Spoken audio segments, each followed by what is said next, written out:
Los avances médicos y quirúrgicos han permitido que muchos niños con cardiopatías congénitas alcancen la vida adulta. De hecho, hoy en día, la prevalencia de la cardiopatía congénita en adultos supera a la pediátrica. Sin embargo, los sistemas de salud a nivel mundial tienen el desafío de satisfacer las necesidades únicas de esta población de pacientes. Y es que la mayoría de estos defectos cardíacos no son curables y requieren atención especializada de por vida. Uno de los mayores retos es la alta predisposición de estos pacientes a la insuficiencia cardíaca, causada por la disfunción primaria del músculo cardíaco y por anomalías propias de cada tipo de cardiopatía congénita, lo que también condiciona las estrategias de tratamiento.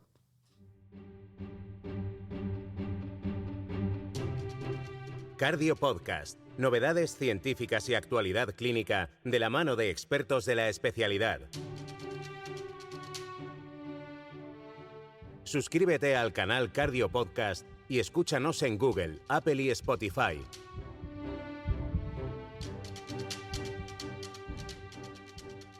Estás escuchando Cardio Podcast, una actividad de la Sociedad Española de Cardiología coordinada por su grupo de jóvenes cardiólogos.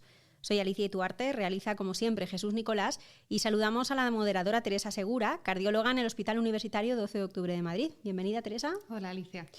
Bueno, hoy nos propones dedicar el programa a hablar del desarrollo de insuficiencia cardíaca en los pacientes con distintas cardiopatías congénitas y cómo manejarla, que es lo más complicado. Así es, Alicia. Pues así como muchas técnicas intervencionistas de la cardiología en general tienen su origen histórico en la cardiopatía congénita, hablamos en otro episodio de esto, pero como puede ser la válvula percutánea, lo cierto es que en insuficiencia cardíaca ha sido al contrario y siempre hemos intentado replicar la eficacia que los fármacos o las técnicas de estimulación eléctrica han ido demostrando en el manejo de pacientes con corazones, digamos, anatómicamente normales. Así lo hemos hecho desde el inicio, pues, por ejemplo, de la terapia neurohormonal, que estos son los años 80-2000, luego la resincronización y más recientemente la irrupción de los ARNIs, los ISGLT2 o la terapia de estimulación fisiológica. De forma que aplicar las bases fisiopatológicas de todas estas terapias a pacientes con cardiopatía congénita, donde la disfunción ventricular ocurre no sobre un ventrículo izquierdo, que es a lo que estamos acostumbrados, sino sobre uno derecho en posición sistémica o incluso sobre un ventrículo único, pues reviste de muchas particularidades.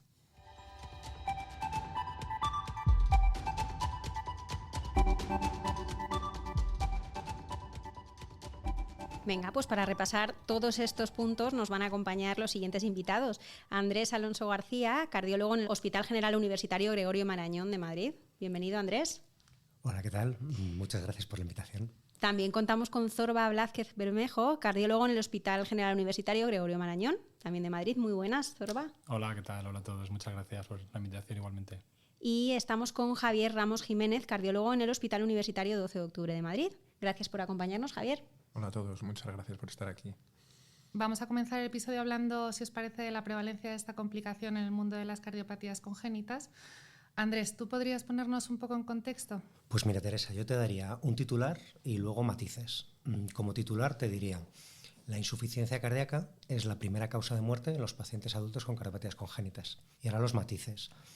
Realmente la mortalidad cardiovascular como tal, englobando no solamente la insuficiencia cardíaca, es la principal causa de muerte a día de hoy todavía en los pacientes con cardiopatías congénitas adultos. Sin embargo, si miramos las tendencias temporales, hay dos cosas que llaman mucho la atención. Una es que la mortalidad, o en general, por verlo de otra manera, la supervivencia de estos pacientes ha ido mejorando década a década desde que lo vamos mirando. Es decir, cada vez lo hacemos mejor y estos pacientes cada vez sobreviven más. La mortalidad cardiovascular representa fundamentalmente la mortalidad precoz de estos pacientes, de forma que a medida que la supervivencia mejora, la mortalidad cardiovascular va disminuyendo en el tiempo. Cuanto más mayor sea nuestro paciente, menos probable es que la principal causa de muerte sea cardiovascular y más frecuente es que aparezcan otras causas de muerte que son más típicas de los pacientes adultos que no han nacido con una cardiopatía congénita. Dentro de esto es importante reseñar que esa mortalidad cardiovascular que ha ido mejorando con los años se ha ido mejorando sobre todo a expensas de la mortalidad posoperatoria y de la muerte súbita, que son las otras dos grandes causas de muerte cardiovascular junto con la insuficiencia cardíaca. De forma que podríamos decir que cuanto mejor lo hacemos, más nos tenemos que enfrentar a la insuficiencia cardíaca en estos pacientes. Y luego el último matiz que a mí me gustaría introducir es que todo esto que he contado es especialmente cierto para los pacientes con las cardiopatías más complejas o más graves. Evidentemente, cuanto menos compleja o menos grave es una cardiopatía, más probable es que el paciente sobreviva hasta la edad adulta sin grandes complicaciones, menos probable es que su cardiopatía congénita sea la causa de su fallecimiento y más probable es que aparezcan otras causas de muerte. Sin olvidar que, evidentemente, cuando tengamos pacientes mucho más mayores o con cardiopatías no tan importantes, van a aparecer las causas de mortalidad o los problemas cardiológicos adquiridos, la insuficiencia cardíaca adquirida de otras causas, como puede ser la cardiopatía isquémica. Pues muchas gracias, Andrés. Y Zorba, para ti la siguiente pregunta, desde el punto de vista de las unidades de insuficiencia cardíaca, ¿conocéis más o menos la proporción de pacientes con cardiopatía congénita que llegan a vuestras unidades y tenéis esta impresión de que deberíamos derivarlos antes, de que llegan tarde, por hablarnos también de las particularidades que tiene todo el estudio para terapias avanzadas en estos pacientes? Pues realmente no hay datos exactos en España de qué proporción de pacientes con cardiopatía congénita del adulto tenemos en las unidades de insuficiencia cardíaca. Si hablamos de unidades de insuficiencia cardíaca en general, los pacientes con cardiopatías congénitas son prácticamente residuales, son muy pocos porque habitualmente se siguen en las consultas de cardiopatías congénitas del adulto. Habitualmente los pacientes llegan a las unidades de insuficiencia cardíaca cuando su cardiólogo piensa que puede necesitar un trasplante de corazón, un paciente. Y es el momento en el que se remite a una unidad de insuficiencia cardíaca avanzada y es el momento en el que los cardiólogos, por así decirlo, de insuficiencia cardíaca, pues conocen a estos pacientes y empiezan a valorar a los pacientes con cardiopatías congénitas. Sin embargo, también es cierto que cada vez se está haciendo más trasplante en este tipo de pacientes porque son pacientes jóvenes, cada vez están llegando más pacientes a la edad adulta y en centros como el nuestro en los últimos años más del 20% de los trasplantes que hemos hecho eran pacientes con cardiopatía congénita. Estamos hablando solo en nuestro centro de unos 4 o 5 trasplantes al año. Por tanto, pues al final sí que son pacientes, un volumen importante de pacientes en el que está llegando.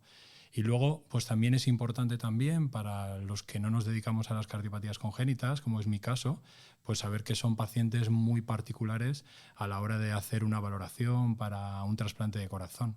Hay que tener en cuenta que es muy importante hacer una valoración anatómica precisa, valorar la circulación colateral, que es muy frecuente en este tipo de pacientes y puede predisponer al sangrado, hacer una valoración también precisa de los accesos vasculares para planificar la cirugía del trasplante de corazón, para planificar cómo se va a hacer la canulación.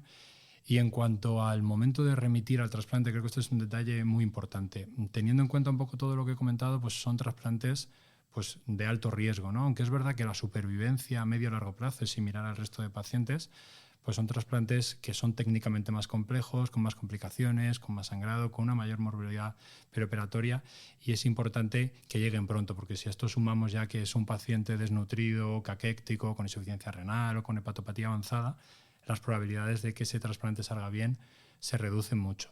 Por eso es fundamental, aparte un poco de esa valoración completa que nos permita de alguna forma planificar lo que es la cirugía del trasplante, también añadiría que en el caso específico de los pacientes con circulación de Fontan fracasada, hacer una valoración muy minuciosa, muy precisa del grado de hepatopatía con hepatólogos expertos, sobre todo en este tipo de pacientes, porque al final pues, son pacientes muy particulares y que requieren una valoración muy precisa. Y luego está todo el tema del estudio de la autoinmunidad, ¿no? Y todo este tema, no sé si quieres hacer algún comentario. Bueno, es importante también saber que son pacientes que se han hecho ya varias cirugías, ¿no? Entonces son pacientes que llegan con 2, 3, 4 cirugías a un trasplante, han recibido ya muchas transfusiones y sobre todo pues, los homoinjertos, las transfusiones sanguíneas hacen que los pacientes se sensibilicen y desarrollen anticuerpos circulantes que al final hacen que sean pacientes que tengan un mayor riesgo de rechazo en el trasplante. De alguna forma el hecho de que estén sensibilizados pues aumenta por una parte el riesgo en sí del trasplante, porque puede haber más rechazo, pero también hace que estén más tiempo en lista, ¿no? Muchas veces los pacientes con cardiopatías congénitas, si están sensibilizados, se pasan más de un año en lista hasta que llega un corazón que sea válido porque hay que hacer una prueba cruzada virtual, a lo mejor el paciente necesita una terapia de sensibilización. Entonces, si ya el paciente llega un poco tarde y encima el trasplante se retrasa más por esto, pues al final a veces no llegas en buenas condiciones, ¿no? Un trasplante. Y Javi, en cuanto a estas sesiones multidisciplinares que se hacen con los equipos de insuficiencia cardíaca avanzada, que muchas veces estáis vosotros implicados como electrofisiólogos, ¿no? ¿Tú qué impresión tienes de cuántos tenemos que tener en cuenta y cómo os tenemos que comentar quizá de una manera más precoz a muchos pacientes? Bueno, pues yo creo que en estos pacientes tan sumamente complejos la visión de los verdaderos expertos que sois vosotros, los clínicos, es fundamental. Nosotros no sé si lo he dicho, yo me dedico a la electrofisiología intervencionista y estos pacientes pues nuevamente son, como un poco siguiendo lo que decía Zorba, son la excepción a la regla, ¿no? Son números muy reducidos si lo tenemos o si lo medimos con el conjunto de pacientes que tratamos día a día. Entonces no dejamos de ser pues realmente los especialistas o la rama del contacto médico que tiene este paciente, quizá el que tiene un contacto menos estrecho, por así decirlo. De tal forma que necesitamos y nos beneficiamos mucho de estas sesiones en las que escuchamos vuestra opinión y sobre todo nos aclaráis el laberinto anatómico que tiene esta gente, que para nosotros muchas veces vosotros, pues esto es como cuando te tienes que lidiar con la administración, utilizan un lenguaje distinto que entienden muy bien entre ellos, pero a nosotros, a mí al menos, me cuesta mucho y tengo que repasar y estudiar cada vez. Entonces, yo creo que es un papel fundamental que estos pacientes sean atendidos en un panel o en un conjunto de expertos donde el rol central lo tienen desde luego los clínicos y nosotros pues atendiendo a esa experiencia y a nuestras capacidades pues ofrecer lo mejor posible. Muchas gracias a los tres y ya quería continuar hablando de las particularidades específicas de las dianas farmacológicas de los fármacos de insuficiencia cardíaca en el campo de las cardiopatías congénitas. No sé, sobre todo en esto, Zorba y Andrés, lo que podéis comentarnos al respecto en cuanto a ventrículo derecho sistémico, circulación de Fontan. Bueno, yo creo que es una pregunta muy pertinente y muy válida, pero muchas veces muy difícil de contestar, ¿no? Lo que sí está claro es que las particularidades de estos pacientes van a hacer que muchas veces estemos limitados a la hora de poner ciertos fármacos, ¿no? Por ejemplo, has mencionado el ventrículo derecho sistémico, pero evidentemente pues no es lo mismo un paciente con una transposición de grandes vasos, como bien sabes, que esté tratado con un switch atrial y esa misma cirugía vaya a condicionar, por ejemplo, una disfunción sinusal que pueda limitar el uso de betabloqueantes, que un paciente con una cardiopatía, una transposición de grandes vasos que esté congénitamente corregida, en la que si tiene situs solitus, lo más frecuente es que vayamos a ver riesgo de bloqueo AV con el paso de los años, ¿no? Pero una vez más, ¿no? Son ventrículos que, por ejemplo, el uso de betabloqueantes se puede ver enormemente limitado por este motivo. Después, muchos de estos pacientes no es solamente el ventrículo, ¿no? Sino que esa propia redirección con parches para hacer conductos intraatriales también afecta a la distensibilidad de los tejidos y a la posibilidad de una buena función diastólica y una buena precarga, ¿no? Entonces a veces son pacientes que toleran peor la vasodilatación, toleran peor las disminuciones de precarga y son más precarga dependientes de lo que pueda sugerir la anatomía cuando la vemos, por ejemplo, en un eco o cuando leemos los antecedentes del paciente. Y en los pacientes con fisiología univentricular, pues todavía más difícil. Yo te diría que a día de hoy estamos empezando primero a distinguir fenotipos de insuficiencia cardíaca en el ventrículo único.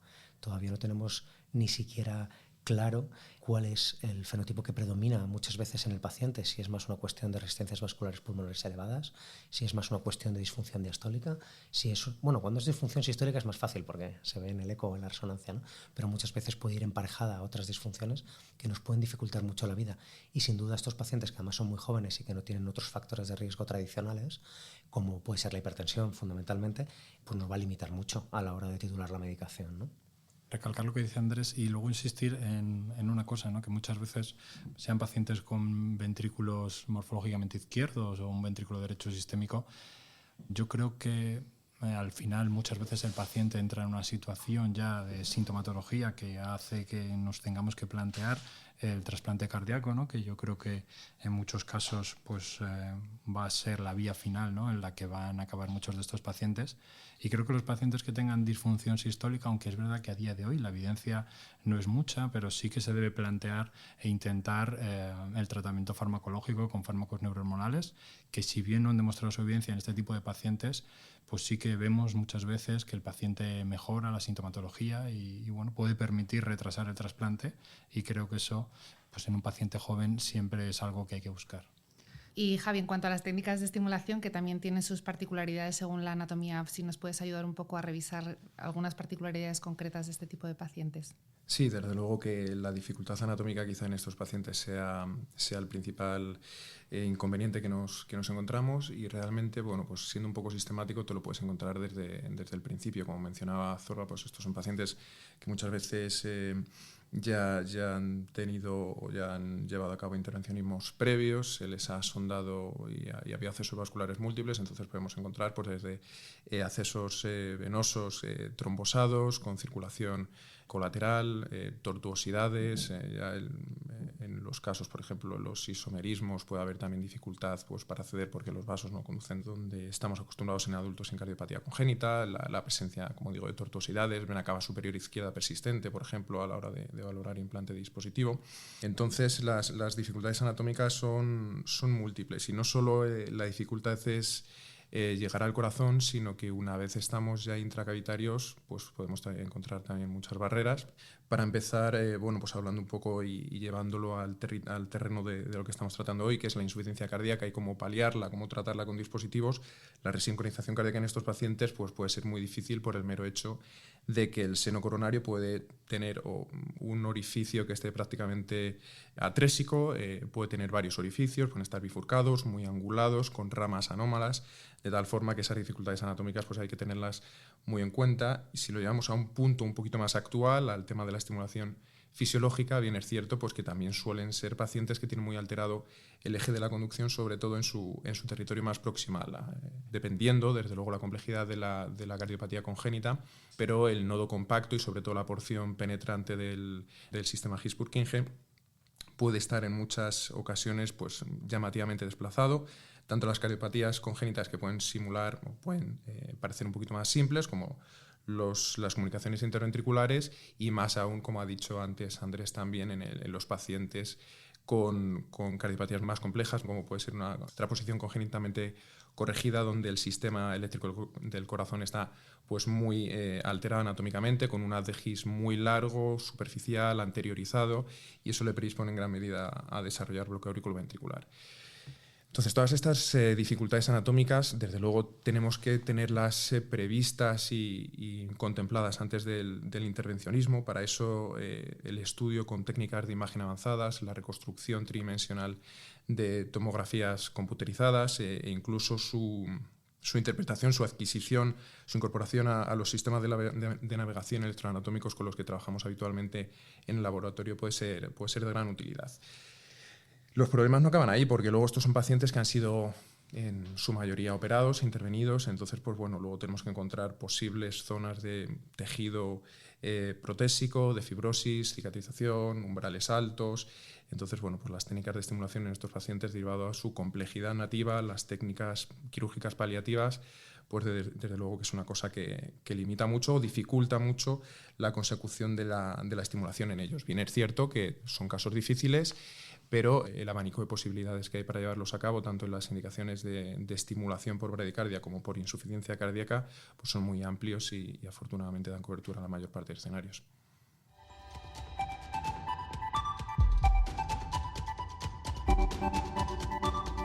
Estás escuchando Cardio Podcast.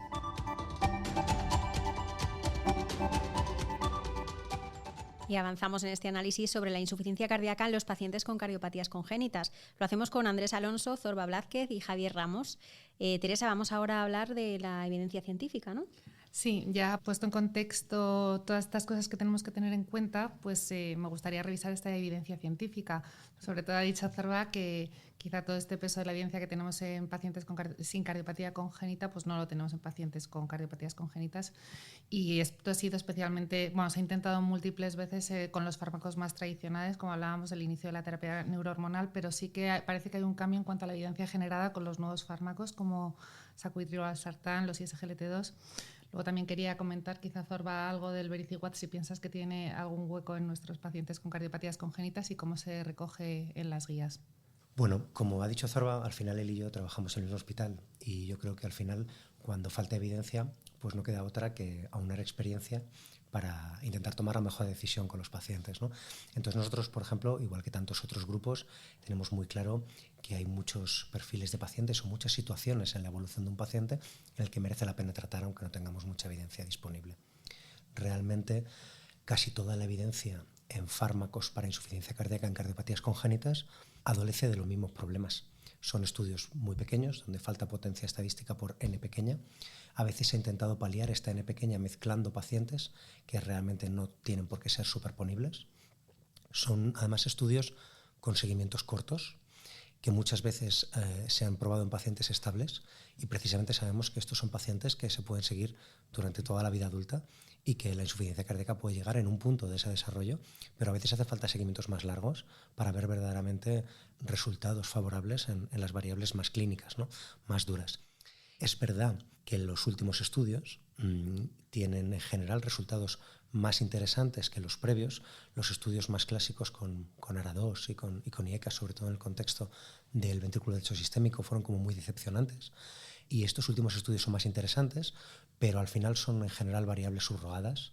Nos hablan siempre pues, de BNP, o nos hablan de minutos de esfuerzo, o nos hablan de cuestionarios subjetivos, ¿no? Y muy poco de eventos duros. Pero yo voy a romper una lanza a favor de muchas veces no quedarnos anclados completamente en la evidencia disponible, ¿no? Yo diría incluso que nos hemos visto un poco arrollados por la realidad del tratamiento de la insuficiencia cardíaca moderna en el subgrupo de pacientes con insuficiencia cardíaca.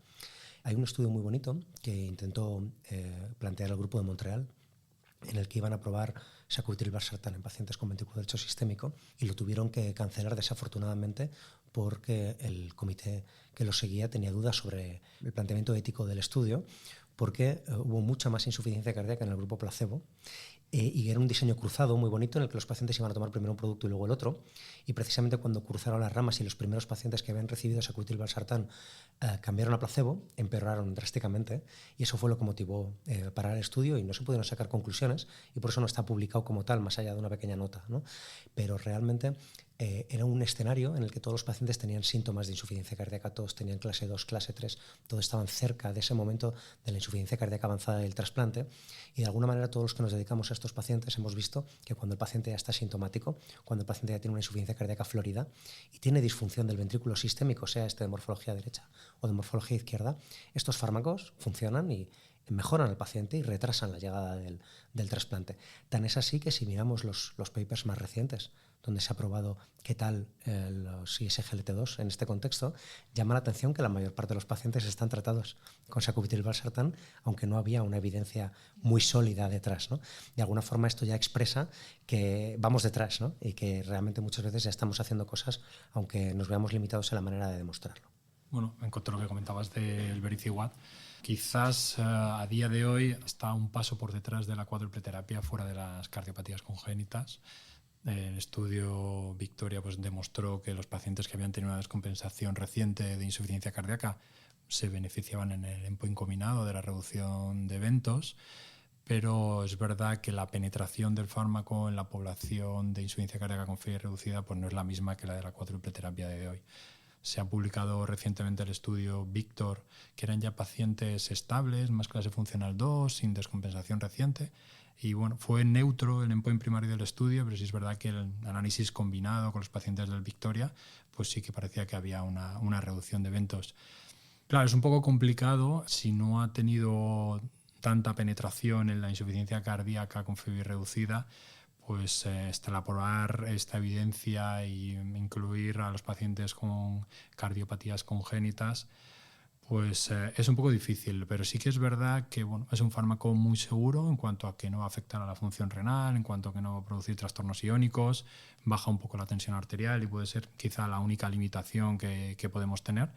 Pero si lo estamos pensando porque el paciente tiene hipertensión pulmonar, en el contexto del paciente con cardiopatía congénita, pues sea por una u otra etiología, la realidad es que el estudio Victoria y el Victor son estudios de insuficiencia cardíaca con FEI reducida, no eran estudios diseñados para pacientes con hipertensión pulmonar y no han demostrado ni siquiera una reducción de las presiones pulmonares. Por tanto, bueno, yo creo que es una estrategia más, en algunos pacientes se puede valorar, pero pensaría siempre antes pues, en el sacubitril/valsartán, en el IECA, en el ISGLT2, pacientes con morfología izquierda, el beta bloqueante y, por supuesto, un antialdosterónico.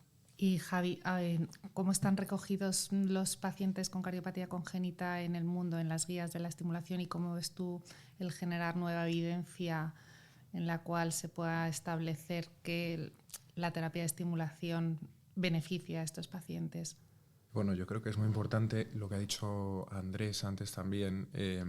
Esto es un saco tremendamente heterogéneo donde si ya es difícil tomar una decisión acerca de si poner, por ejemplo, un desfibrilador a un paciente con una sin cardiopatía congénita, una cardiopatía dilatada de etiología no isquémica, porque dentro de ese cajón entran pacientes con disfunción debida simplemente a la asincronía inducida por el bloqueo de rama, pero también pueden ir cardiopatías genéticas con mucha trascendencia pronóstica. Entonces, si eso ya se hace heterogéneo, llevar esto al mundo de las cardiopatías congénitas, pacientes que tienen ventrículo derecho sistémico, izquierdo sistémico, fisiología de ventrículo único, entonces es prácticamente inasumible o inabordable, ¿no?, la variedad anatómica que persigue a estos pacientes. Entonces, yo creo que es fundamental coleccionar o recoger datos de forma conjunta.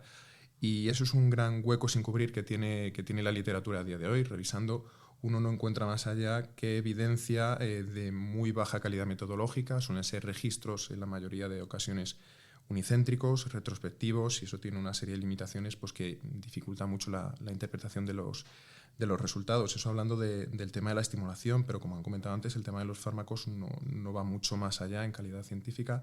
Y por eso yo considero que vuestro trabajo, el de los clínicos que lleváis estos pacientes, es navegar en un mar de incertidumbres, donde hacer indicaciones es sin duda pues mucho más difícil que en nuestro escenario, donde básicamente estamos acostumbrados a seguir flechas de algoritmos y el mundo es sencillo. Vosotros eso no lo tenéis, no está todavía desarrollado, y yo creo que es fundamental para poder aunar evidencia, coleccionar casos de forma unicéntrica, es decir, que el equipo de operadores dentro de un mismo centro pues reúna la mayor parte de la casuística para desarrollar esa pronunciada curva de aprendizaje, y luego los proyectos colaborativos donde se ponga el mismo nombre o se estudie el mismo perfil de pacientes que ya son de por sí escasos. Desde el punto de vista de la evidencia, no voy a ir, yo creo, a la estimulación en indicación bradicardia, que está bastante más clara, pero desde el punto de vista de la indicación de la insuficiencia cardíaca, la resincronización tiene respaldo, pero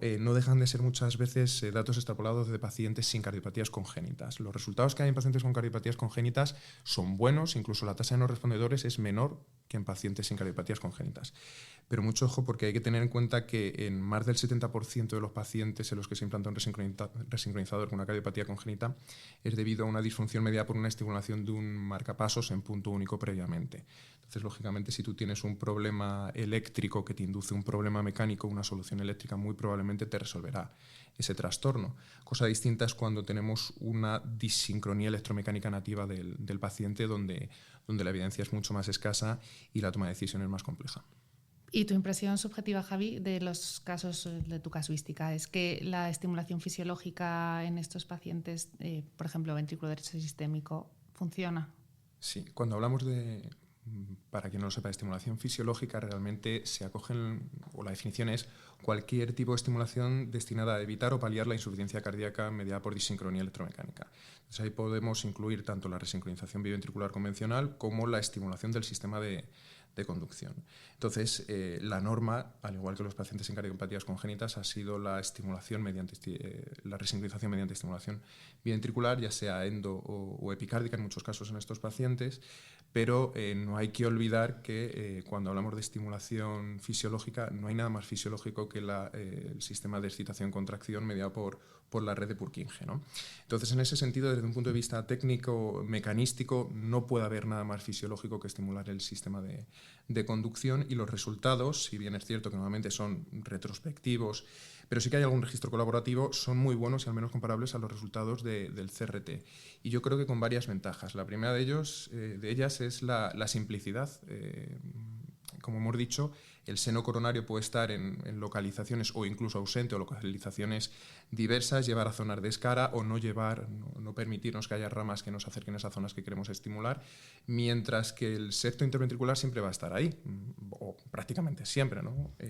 Va a estar ahí porque estos pacientes tan complejos. Bueno, Entonces, cuando hablamos de estimulación del sistema de conducción a día de hoy, como bien sabréis, pues la estimulación gisiana, que es la puramente fisiológica, está prácticamente en vías de abandono, pese a que tiene muchas ventajas, pero su principal inconveniente es que pues, el comportamiento de los cables a largo plazo no es bueno, ¿no? Y tiene depleciones rápidas de batería, movilizaciones del cable, etc.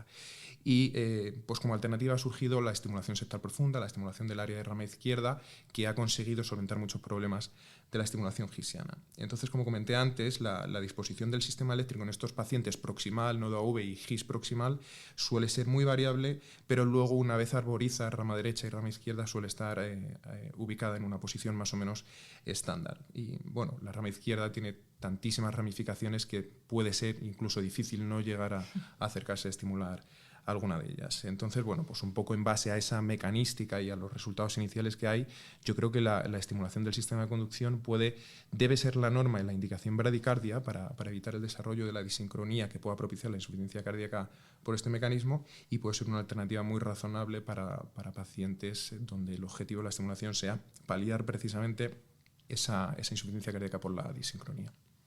Yo, cuando estabas antes mencionando ese mar de incertidumbre en el que nos movemos los clínicos, no podía parar de pensar que muchas veces el escenario en el que el paciente ya se encuentra mal o ya tiene un problema muy bien identificado es tal vez en el que nos encontramos más cómodos, porque no cuesta tanto intentar fármacos, intentar estimulaciones, intentar diferentes cosas.